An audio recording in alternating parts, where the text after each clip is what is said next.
Bonjour et bienvenue à tous. J'accueille sur ce plateau Sébastien Prin. Bonjour. Vous êtes responsable du marché de l'agriculture de la Confédération nationale du crédit mutuel. Et on va parler ensemble de révolution numérique. C'est un peu la nouveauté qu'on le voit sur ce CIMA, au Salon de l'agriculture également. Et depuis quelques années, le numérique envahit les exploitations agricoles avec de multiples solutions, des services. Je voulais savoir, la banque, et je me fais un peu le témoin en tant que consommateur aussi d'une banque, client d'une banque, est-ce que cette révolution numérique, ça impose aux banques d'apporter, de réfléchir à de nouvelles solutions, nouveaux services pour les agriculteurs? Oui, évidemment, on ne peut pas rester aveugle à cette évolution majeure de nos sociétés. Et c'est très clair aujourd'hui que le numérique va impacter les métiers de l'agriculture dans leur ensemble, et notamment le métier de l'agriculteur. Par ailleurs, le numérique est en train de transformer également nos métiers bancaires. Donc c'est bien de cette relation bancaire chargée de clientèle agriculteur qui est aujourd'hui modifiée par le numérique.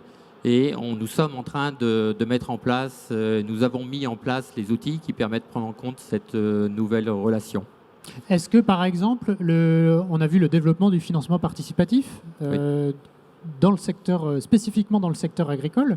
Est-ce que ça vient concurrencer votre clientèle, enfin votre activité, ou est-ce que ça vient plutôt en complément et finalement en partenariat, finalement en ouvrant la source de financement pour des projets agricoles? Alors, le financement, c'est vrai que c'est l'un des services, et même j'allais dire le service principal apporté par une banque. Donc nous regardons l'arrivée effectivement du financement participatif avec beaucoup d'intérêt.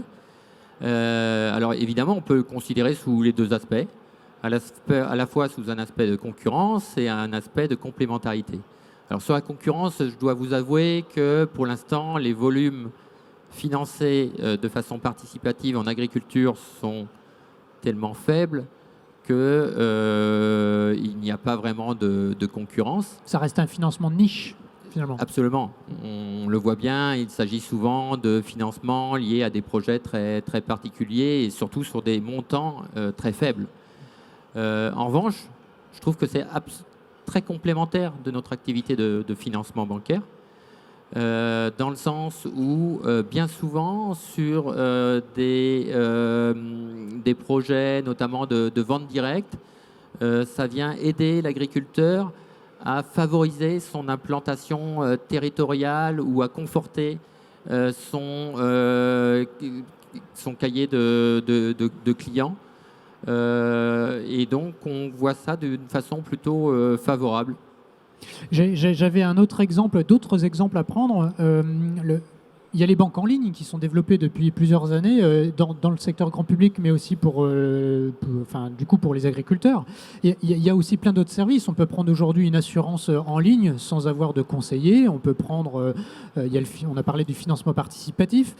On peut aussi gérer ces marchés aujourd'hui directement en ligne sans avoir de conseils spécifiques. On a fait venir sur ce plateau le fondateur de Piloter sa ferme, par exemple. Est-ce que demain, un agriculteur pourra gérer le financement de son exploitation sans avoir de conseiller en face de lui? Ma question est un peu caricaturale, mais on peut poser cette question. C'est tout à fait pertinent de le voir comme celle-ci. D'abord, au Crédit Mutuel, l'ensemble des services que vous venez de citer, on peut les proposer d'ores et déjà en ligne. Donc voilà, notre évolution numérique, comme je vous le disais, nous l'avons fait, nous la poursuivons et nous la continuerons. Ensuite, tout dépend comment on voit la relation bancaire. Est-ce qu'on doit la considérer comme un millefeuille de services avec une multitude de partenaires qu'on va chercher à avoir en travaillant au coût minimum? Ou envisage-t-on la relation bancaire dans sa globalité avec un interlocuteur de confiance et surtout qui connaît l'exploitation, qui connaît l'exploitant, qui connaît sa famille et qui connaît le territoire. Pour nous, définitivement, on privilégie la relation avec le chargé de clientèle comme la relation centrale. Pourquoi cela? Parce qu'aujourd'hui, en agriculture, on est dans un environnement de plus en plus incertain. Avec des risques. Il y a des hauts, il y a des bas, en effet. Et on veut être là à tous les moments de la vie de l'exploitant. Quand on s'engage derrière un projet, c'est un vrai projet, un partenariat d'entrepreneurs pour l'accompagner tout au long de la carrière de l'exploitant. Et ça veut dire que... Pardon? C'est la limite du numérique. C'est la limite du numérique finalement en cas de pépin, entre guillemets. Oui, c'est exactement ce que j'allais vous dire. C'est-à-dire que lorsqu'il y a une crise sur une filière ou une difficulté de la vie, ça peut arriver. Si on travaille avec une multitude de partenaires, il va falloir aller chercher cette multitude de partenaires, y compris des personnes peut-être que vous ne connaîtrez pas forcément, que vous n'aurez eu que par l'ordinateur ou par la voix. Nous, ce qu'on propose, c'est cette relation de confiance. Le chargé de clientèle est un spécialiste formé qui s'engage sur le long terme et qui engage sa responsabilité, comme le médecin l'engage vis-à-vis de son patient. Et ça veut dire que le jour où il y a une crise, nous faisons un devoir en tant que banque mutualiste et une banque de territoire de pouvoir répondre aux attentes de nos clients. Très bien, pour une relation durable et dans la durée. Exactement. Voilà. Sébastien Prin, merci beaucoup.